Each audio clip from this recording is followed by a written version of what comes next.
In the prestigious Manhattan district of New York, Columbia University's magnificent campus had settled into evening silence.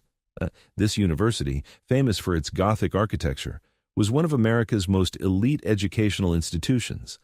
However, this respected institution would be shaken that night by a discovery it never expected. Zoe Anderson, 19 years old, with black hair, brown eyes, was an intelligent and determined young woman. Coming from a small town in Ohio, Zoe was her family's only hope. Her father was a factory worker, her mother a hospital cleaner. Her acceptance to Columbia on a full scholarship was a miracle for her family. However, the full scholarship only covered tuition fees. Zoe needed to earn money for housing, food, and other expenses. That's why she worked cleaning the university every night from 10 p.m. to 6 a.m. on weekdays. She attended classes during the day and cleaned the school at night. "Zoe, it's not normal for you to be this exhausted," said her roommate Madison, a blonde girl whose father was an investment banker on Wall Street. "My family could lend you money." "Thank you, Madison, but I prefer to stand on my own feet," Zoe would reply every time. Madison was well-intentioned but could never understand. Zoe's family needed the amount Madison spent on one dinner to survive for a month. That Thursday night, Zoe had taken her cleaning cart as usual and started working in the administrative block. The corridors were empty. Only the security guard's footsteps could be heard. Zoe loved this silence. It was the only time she could think after the daytime chaos. When she reached Rector Professor William Hartwell's office, she saw that the door was open. This was strange because Hartwell usually left at 7 p.m. and always locked his office. Zoe looked inside. There was no one in the room. Most likely the security guards had opened it for cleaning. Hartwell's office reflected the university's power. Mahogany desks, antique bookshelves, photos of famous alumni on the walls. As Zoe began cleaning, she caught sight of the open files on the desk. Normally she wouldn't look at other people's papers, but one name caught her attention. Scholarship Review, Anderson Zoe. Her heart raced. Why was her own file on Hartwell's desk? She approached curiously and couldn't believe what she read. Cancel Anderson's scholarship. Replace with James, son of the Blackstone family. Blackstone donation, $2 million. Coordinate with J. Blake. Zoe's hand began to tremble. Were they going to cancel her scholarship? And who was this Blackstone? She knew James Blackstone. He was a classmate. Average grades, but his father was a famous real estate mogul. She examined the file more carefully. It contained dozens of students' names, all scholarship recipients, all from poor families. And next to each one were similar notes. Cancel, replace with X family's child, donation amount X million dollars. This wasn't just corruption, it was systematic robbery. Poor students' scholarships were being taken away and given to rich children's kids in exchange for money. Zoe decided to investigate deeper. Hartwell's computer was open. He had probably left in a hurry and forgotten to shut it down. She saw the open email account on the screen. Among the emails were correspondence with Jennifer Blake. Blake was Hartwell's personal assistant and apparently the coordinator of this operation. The emails were shocking. William, $3 million came from the Morrison family. Let's accept their daughter immediately. We can remove that kid who got the math scholarship. Jenny, let's be careful this time. That journalist almost noticed last year. Don't worry, the fake documents are perfect. Even the IRS can't tell. Zoe's stomach churned. This systematic fraud had been going on for years. How many students' dreams had been shattered? How many brilliant minds had been extinguished without finding opportunity? She started taking photos of the emails with her phone. She was gathering evidence. But just then, she heard footsteps from the corridor. Someone was coming. She quickly shut down the computer and gathered her cleaning supplies. As she headed toward the door, Blake entered. She was a tall woman with a stern gaze. She was surprised to see Zoe. "What are you doing here at this hour?" she asked in a cold voice. "I'm cleaning, ma'am. The rector left his office open," said Zoe, trying to keep her voice calm. Blake examined the room with suspicious eyes. "How long have you been here?" "I just started. I was only emptying the trash." Blake nodded, but the suspicion in her eyes didn't disappear. "Next time, even if the office is open, wait. Get permission from security before entering." "Okay, ma'am." After Zoe left, Blake quickly called Hartwell. "William, that scholarship girl Zoe Anderson was just cleaning in the office. She seemed suspicious to me." "What could she have done, Jenny?" "She's just a cleaning worker."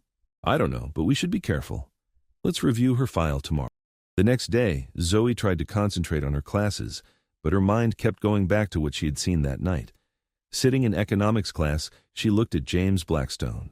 Handsome, confident, inexpensive clothes. But his grades were terrible. Against Zoe's 4.0 GPA, James barely had a 2.5. This isn't fair, she thought. He's sitting in a place he doesn't deserve. When class ended, she approached her closest friend, Marcus. Marcus was also a scholarship student coming from Detroit. His family was as poor as Zoe. Marcus, there's something I need to talk to you about, but somewhere safe.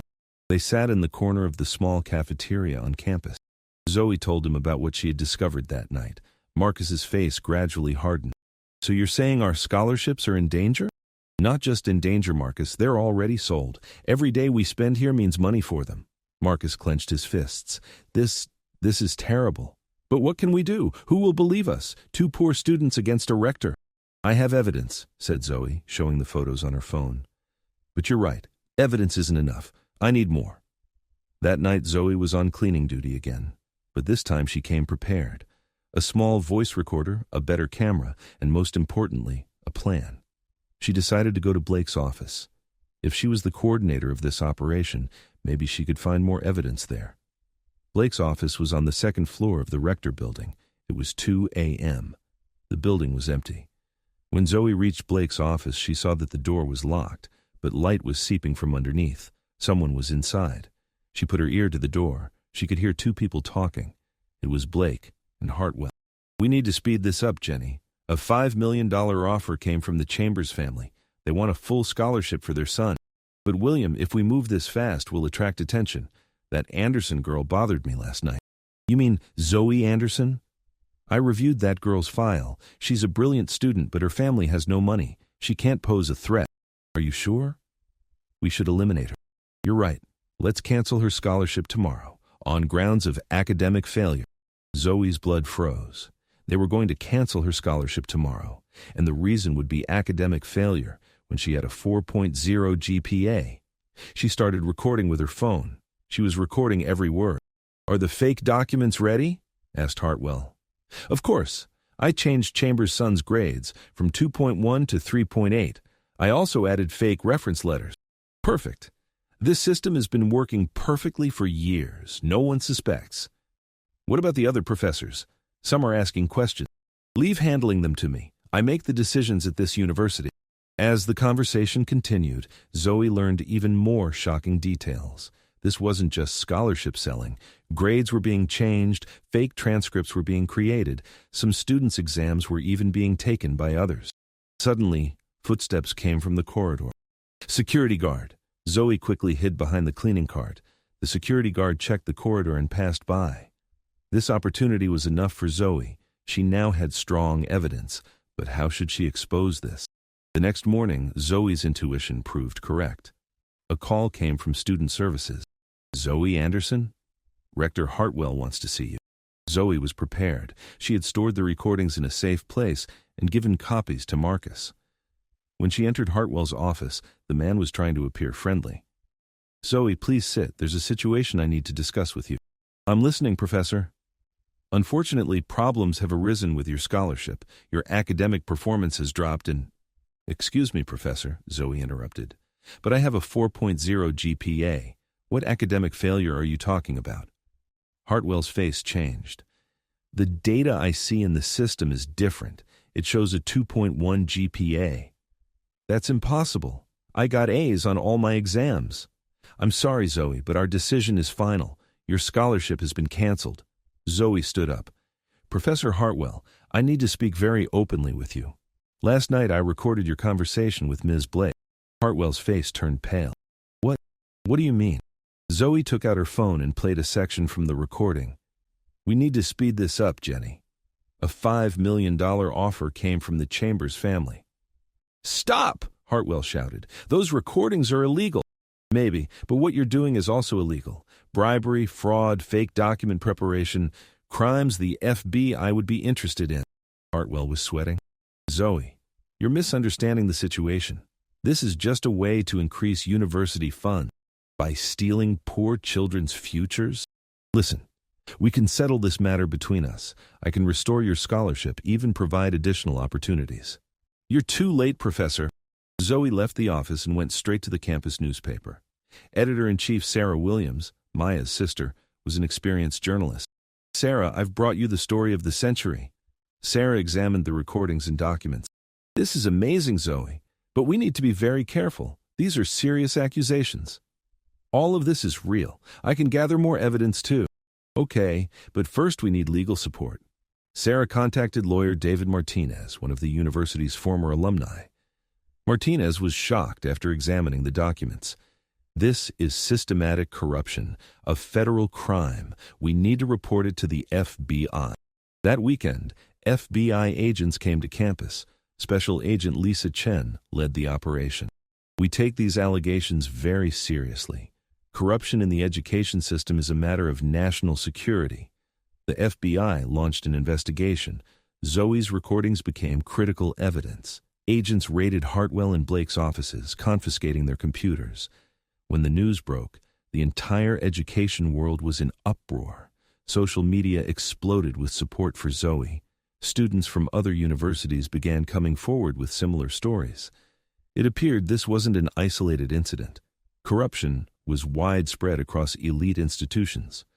I'm receiving calls from students at Harvard, Yale, Princeton, said Agent Chen during a press conference.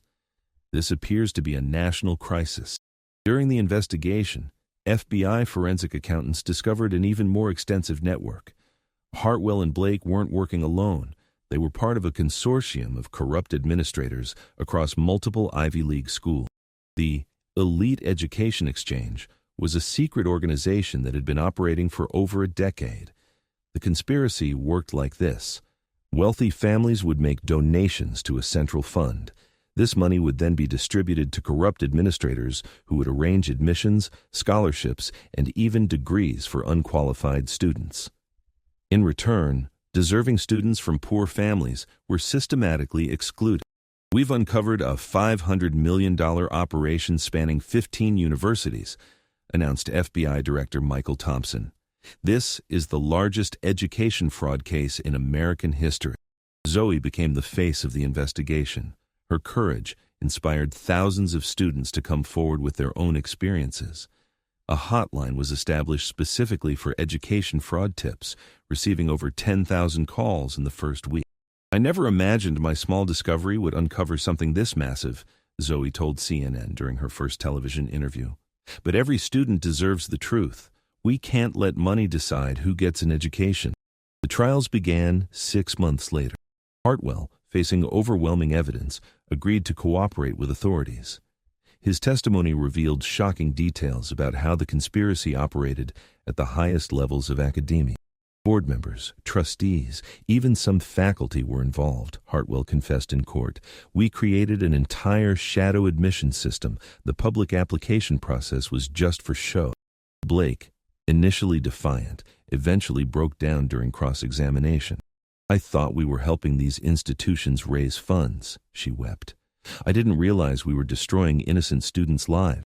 The prosecution painted a clear picture of systematic theft. These defendants didn't just steal money, said federal prosecutor Amanda Rodriguez. They stole dreams, opportunities, and the promise of American education. When sentencing came, Judge Catherine Morrison delivered harsh penalties. Hartwell received 15 years in federal prison and was ordered to pay $25 million in restitution. Blake got 10 years and $10 million in damages. Your actions have damaged the integrity of American higher education, Judge Morrison told the defendants. You betrayed the trust of countless students and families who believed in the fairness of our system. But the real change came in the reforms that followed. Congress passed the Zoe Anderson Education Transparency Act, requiring all universities to publicly disclose donations and their relationship to admissions decisions. Columbia University underwent a complete overhaul. The entire admissions department was replaced, new oversight committees were established, and a student advocate position was created, a role Zoe was invited to fill while completing her study. We failed our students, admitted Columbia's new president, Dr. Elena Vasquez, during a public apology ceremony. Zoe Anderson showed more integrity as a 19-year-old student than our entire administration. We're committed to earning back the trust she fought to protect. The financial impact was staggering. All affected students received full restitution, including Marcus, who used his settlement to start a scholarship fund for working-class students. The university also established the Anderson Center for Educational Justice, a permanent watchdog organization to prevent future corruption. Zoe's story inspired a movement. Anderson scholarships were created at universities nationwide, specifically for students who worked to pay for their education. The application process was transparent, merit-based, and monitored by independent committees. She turned her personal struggle into systemic change, wrote education historian Dr. Robert Chen in his book about the scandal.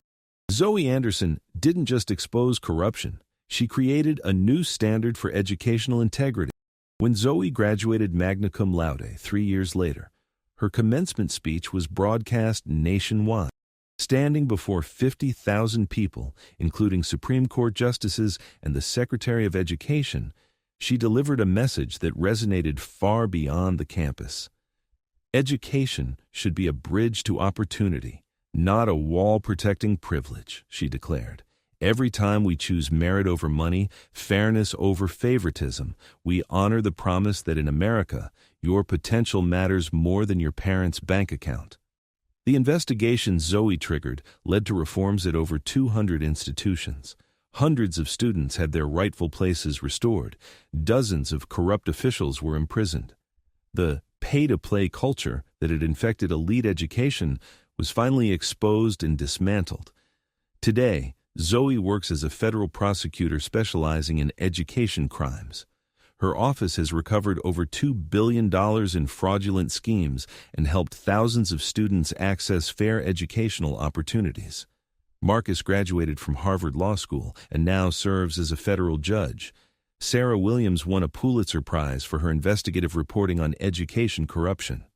The cleaning cart Zoe used that fateful night is now displayed in the Smithsonian Museum of American History, part of an exhibit on ordinary heroes who changed America. On it, a simple plaque reads, "Sometimes the most important discoveries happen in the quiet moments, by those who clean up others' messes and have the courage to speak truth to power." Hartwell's former office, where it all began, now houses the Anderson Archive, a collection of documents and testimonies from students who've fought educational injustice. The mahogany desk where corruption was planned is now where scholarship applications from deserving students are reviewed. Every year on the anniversary of her discovery, Zoe returns to Columbia to speak to new students. Her message is always the same. Your background doesn't determine your worth. Your courage determines your impact. And sometimes, the smallest voice can create the biggest change. The scandal Zoe exposed didn't just reform admissions, it renewed faith in the power of individual action. In an age of cynicism about institutional corruption, one young woman with a cleaning cart and a conscience proved that justice is still possible. "I was just trying to keep my scholarship," Zoe often says when asked about her heroism. "I had no idea I was fighting for everyone's right to a fair chance." But that's exactly what heroes do. They fight for what's right, not because they plan to change the world, but because they couldn't stand to see it stay wrong. The ripple effects of that Thursday night continue to spread. Every student who gets a fair chance, every institution that chooses transparency over secrecy, every young person who speaks up against injustice, they're all part of Zoe Anderson's legacy. In the end, the girl who cleaned offices at night illuminated the darkest corners of American education. And in doing so, she proved that integrity, like light, can never be completely extinguished. It just needs someone brave enough to let it shine.